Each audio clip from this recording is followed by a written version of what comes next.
Thank you, Professor, for joining the Academy of Economic Studies. First and foremost, the aim of your visit in Romania is to launch a Romanian version of your book entitled Money, Credit and Economic Cycles. Around here in the Academy of Economic Studies, we have lots of books dealing with problems related to money, credit markets, and economic cycles. And what's so particular about your book? Well, it's very easy. The book has been written under on the tradition of the Austrian School of Economics. So the book is also following a multidisciplinary approach to the problem, and you can find a legal analysis of the bank deposit contract and the requirement on any demand deposit of any fungible good of the 100% reserve. There is also a chapter on the way bankers do make the accounting of the deposit contract, and also I include the Austrian capital theory, which is very important because it is lacking in most of the books on money and credit cycles. Capital theory is the bridge that explains the connection between the monetary side of the economy and the real side of investment projects. So only if you are familiar with capital theory, you can understand in which way the artificial credit expansion created by private bankers through a process that is directed and orchestrated by central bankers, in which way this artificial credit expansion induce huge errors of investment in the entrepreneurs, huge malinvestment. Because the entrepreneurs do receive a lot of purchasing power in the way of new credits that are a creation of the banking system, but that are not backed by a true prior genuine savings of the citizens. So entrepreneurs receive this signal and they begin to invest as if real savings have increased in the economy, when in fact this has not the case. So there is a huge discoordination happening in the bubble years, entrepreneurs investing at a high rate, and at the same time consumers do not want to save. And sooner or later the market discovers this discoordination, and when it is discovered, the financial crisis arrives and the economic recession. So one of the most original and specific characteristic of my book is the way in which I study this chapter on capital theory and the way in which the new money created in the form of deposits impacts the real structure of production, creating malinvestment. And it is important because in most textbooks of macroeconomics, they are lacking this capital theory. They only make the analysis in terms of aggregates. General price level, inflation, aggregate demand, and so on. But they miss the important point, is that the crisis is a microeconomic crisis. Of course, the origin is macro. It's in the creation of money through the artificial credit expansion. But the crisis consists in a microeconomic problem that the scarce resources of the society were invested wrongly by entrepreneurs who followed the distorted signals of the market, distorted precisely by the fractional reserve banking system and the artificial credit expansion. And then finally, another special aspect of my book is the strong importance I give to the historical studies of the evolution of the banking industry, the role of the Pills-Bank Act that correctly diagnosed the problem, but unfortunately in those days, in the first third of the 19th century, it was forgotten that the demand deposits have the same role exactly as banknotes. And although Pills-Bank Act required the 100% requirement for banknotes, it forgot to require the same for demand deposits. That explained that the law was a failure, that banking continued creating bubbles, that the lender of last resort was demanded as a central bank, that gold was substituted by paper bills because when a crisis arrives, the central bank needs to create all the necessary liquidity, and gold cannot be created from scratch, so legal tender laws. It's very easy to understand the logic of the historical evolution, only understanding this error, fatal error of Pils-Bank Act. And finally, the book includes a chapter on the possible transition. So it's in which way practically we could pass from the current system to the ideal system with 100% reserve requirement. I explained the strategy, the tactics, the different steps that should be taken. And also I found, this is something surprising, that a byproduct of the reform could be to make possible to pay back all the outstanding public debt in the Western countries without any cost nor inflationary effects. And this is something that could be a surprise for everybody. That's impossible. I can tell you that that is not possible. Well, if you read chapter 9, you will find out how it is perfectly possible under the condition that an irrevocable decision toward the 100% reserve banking system is taken. Allow me to intervene here because I wanted to ask this anyway later, but now maybe it's a good time. I think it's very interesting what you say about the possibility of paying back the public debt, but in a Rothbardian framework. Is it ethical to pay back the public debt? Because for me, the question would be similar to, is it ethical to pay, for example, the creditors of the mafia? Well, you say, yeah, it's an interesting ethical question. When Murray Rothbard discusses the transition to the 100% reserve banking system, he only proposes to give the new money, printed banknotes, to the private bankers as a gift. Mm-hmm. I think from the ethical point of view, it's even worse to give a gift to the private bankers that have been, let us say, robbing the citizenry for generations. So instead of giving as a gift and enriching even more the owners of the shares of the bankers, what I propose is not taking the owner's equity part of the balance sheets, keeping as it is in their liabilities and asset side, but the assets that are freed be used to liberate citizens from paying taxes in order to pay the interest of the public debt. So although admitting the possible ethical problems you are mentioning, I think that at the end I propose this solution. By the way, Irving Fisher, the American economist, proposed a similar system as my system, but a very dangerous one. What he proposes in 100% money in the 30s is that the states, the governments print the banknotes. And they use those banknotes to buy the freed assets. This is very dangerous because a huge part of the economy would be instantly nationalized.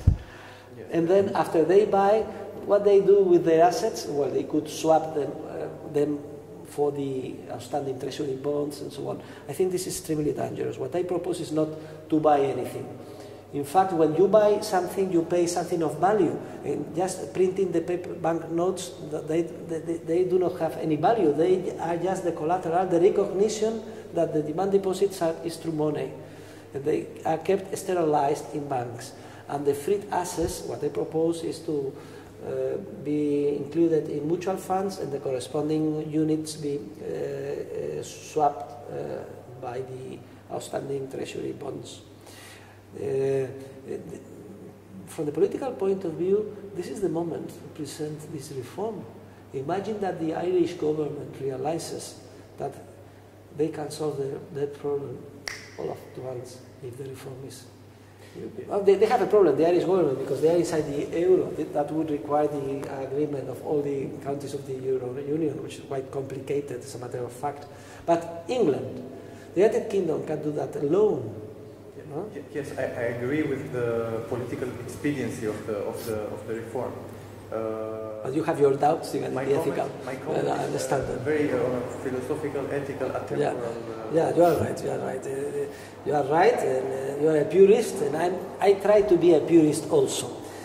In all my scholarly articles and books and so on, I always make the research and try to explain the ideal model. But I think it's also of value to try to present and develop a suitable transitional system. Of course, that there are many ways to go to Rome. That when you leave pure economic theory and you begin to develop a transitional process, you can receive much more criticism from the ethical point of view, from the point of view of theory. But even as accepting that, I think it has some value to include what, in my opinion, would be, considering the current situation, the best way to approach the ideal. And this is what I have done, for instance, regarding the privatization of social security in my different works, and now regarding the transition to the ideal international monetary system. Professor De Soto, you described a mechanism which is quite ubiquitous in the world, fractional reserve banking, and the way the central banks are dealing with the monetary policies are not different from many areas in the world. What happened to have so much experiences in this global crisis, which are very different in degrees? Which is the factor that made a difference? Well, it's difficult to say. It's a kind of historical judgment. We live in a globalized world. The artificial credit expansion was made global, especially through the worldwide effect of the American Federal Reserve. The Europeans committed also grave errors, but not so huge as the Americans. At the same time, in Europe, the situation is different from the periphery and the center of Europe. As I explained before, well, the emerging economies, especially China and India, they have real reasons for the improvement, but over this positive effect, it was the other negative effect. So it's little what you can theorize about that. You cannot tell a priori where the wrong investments are. This must be discovered by the market. Probably in the margin, in everywhere there are malinvestments, but of course probably they are much more important in the States, in the periphery of Europe, in Scandinavian countries also suffer a lot, Denmark and so on. There is a different study about that. What is happening in the eastern part of Europe? What about Russia? We didn't speak about Russia and their strange system of capitalism. With the K word, capitalism with K. But probably the case of China and India. Do not forget about India. It's, the Indian people, very well educated. There are 300 million middle class families in India, very dynamic from the entrepreneurial point of view. And another 800 million people that want to be incorporated in that. So after the fall of the Berlin Wall, almost half of the population of the world has been included in the free market. And this has been something wonderful. But at the same time, this has been fueled with artificial credit expansion. So the two effects are together. From this point of view, this historical situation is unique in the history of humankind and surprising. The only way to cope with the current situation and to understand what is going on is to have a clear body of economic analysis, and this is what I have been trying to provide in my book.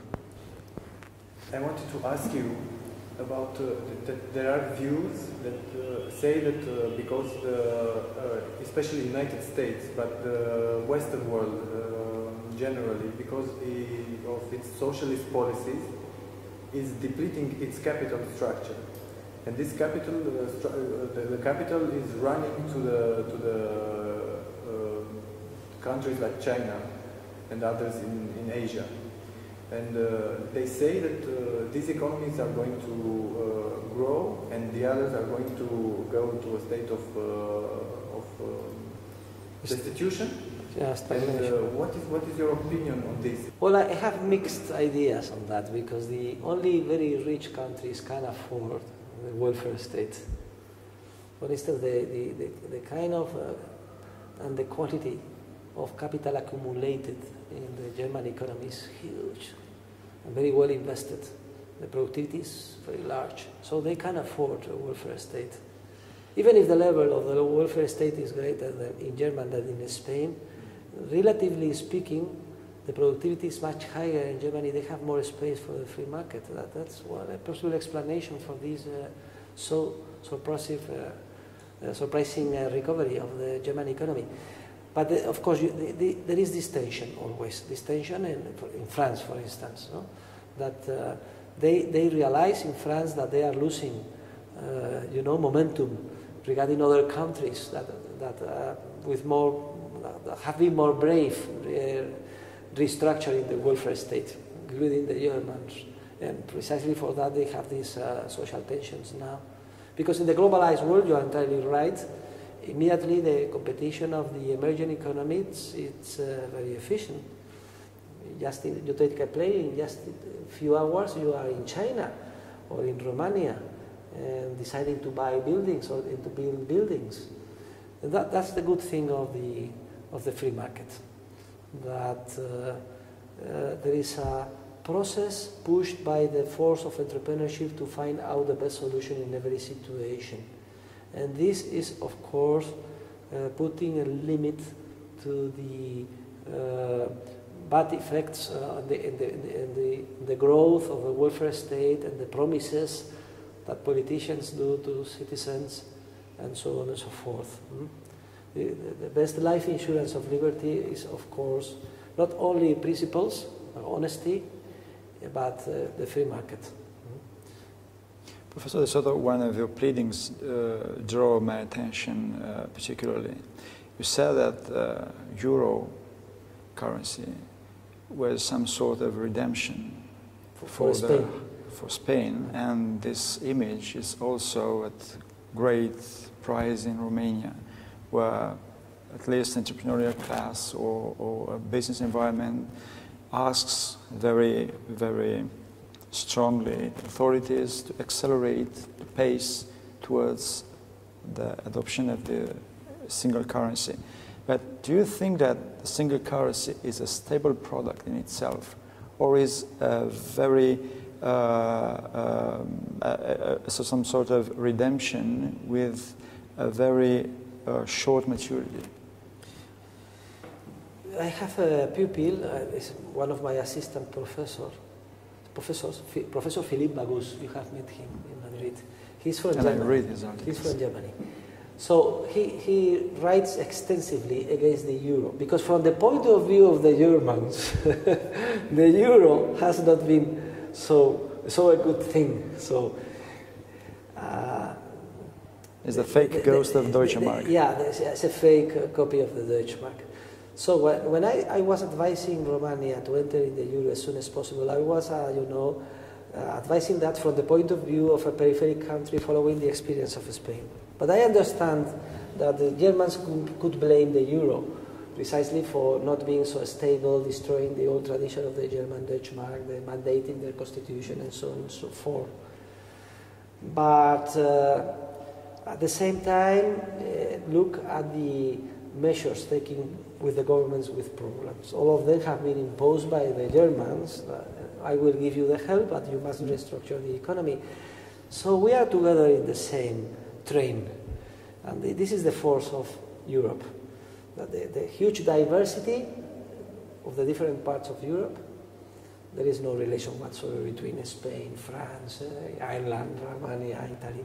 But we are able to commerce, trade with each other in an environment of free movement of investment. And I think that Europe only needs free movement of goods, capital, people, and a single monetary unit. Those are the four, which is a proxy, an approximation of the ideal, which is the single worldwide money that gold represented. Of course, that the euro is not perfect, just the opposite. That the central bank of Europe can commit huge errors, but not so huge errors like in the United States. There are so many interests, there are so many countries with sovereignty in Europe that at the end the central bank only can follow the goal of relative stability, to say in a word. Of course, the Americans are doing stupid things, the Europeans also, but not so stupid. This, I think, but there is no doubt that from the point of view of an emergent or peripheral country, the euro is something very important. What I would advise you, once you are in the euro, is not to think that you are millionaires, to begin to ask for credit, to begin a local party, as we did in Spain. I would advise that your representative, because you will have one, either directly or indirectly, in the European Central Bank, always demand a stable monetary policy. This is the sin we committed, the Spaniards. We got our own representative in the European Central Bank. And in the bubble years, we knew credit was growing at 40% rate in Spain and only at 3% in Germany. It's a pity. Of course, I was not there, and the meetings of the board were secrets, but I'm afraid that this representative, who was a good friend of mine that passed away a few years ago, was not energetic enough to ask Germans and French people to increase interest rates, to stop the increase in the monetary supply, to demand that the goal of 4.5% increase in the monetary supply be kept instead of the 7%. Of course, if this had happened, the Spanish economy and the economy of Ireland, Italy, would be much cooler.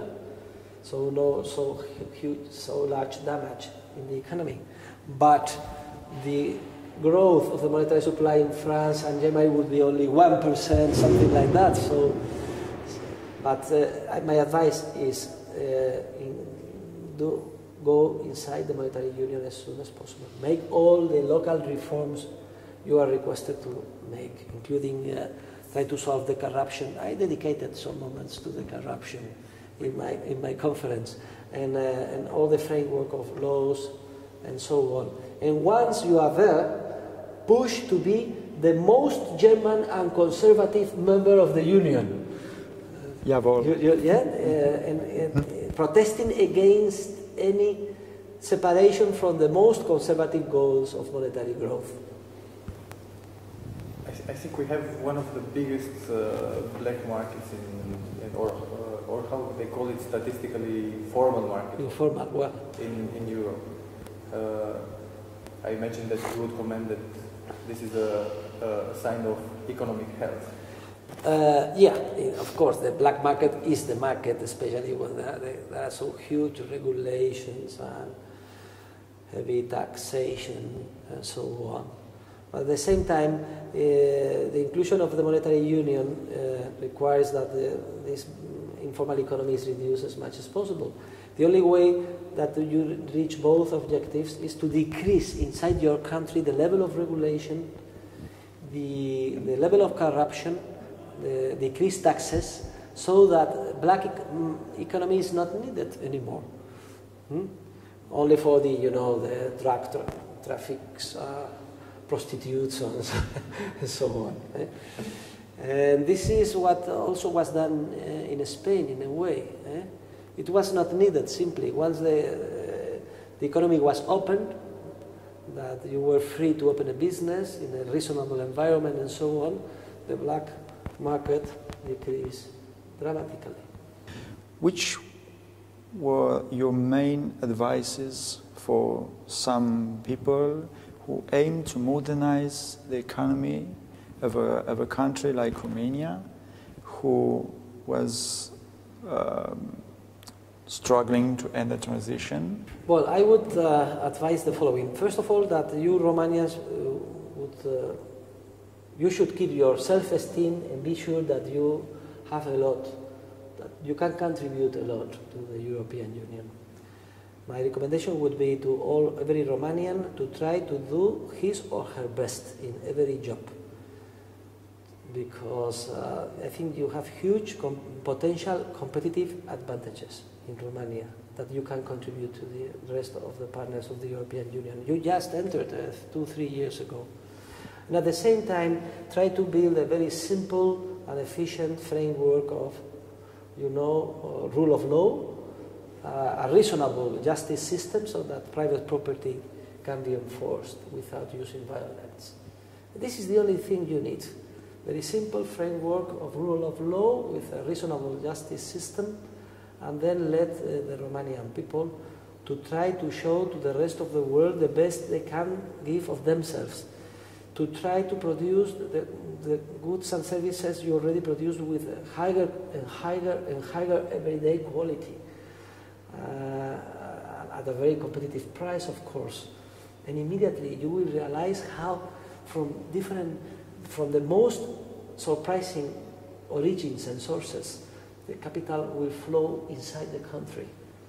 And without you realize it, the country will improve, and it's already improving year after year. You'll see at your children and grandchildren, you will remember these years of Romania as the years of the past. This is, as a matter of fact, what is going to happen. Do not doubt about it. We have experienced that. Of course, in Spain it was the transition very smoothly because we were already a free market economy. In the years of Franco, the government only took around 25-30% of gross domestic product. Although there were high tariffs, some regulations, many nationalized, heavy industries, companies, and so on. But, when we entered in the European Union, this remaining of the autarkic years were disappeared. The national airline was privatized. I remember one of my students, 20 years ago, I was advising to privatize Iberia, and I found him a few days ago in the airplane to Barcelona, and he told me, Professor Huerta de Soto, Iberia is already private, and we are now to merge with British Airways. Finally, you were able to get what you were advising in the university 20 years ago. You will see all these changes spontaneously being developed.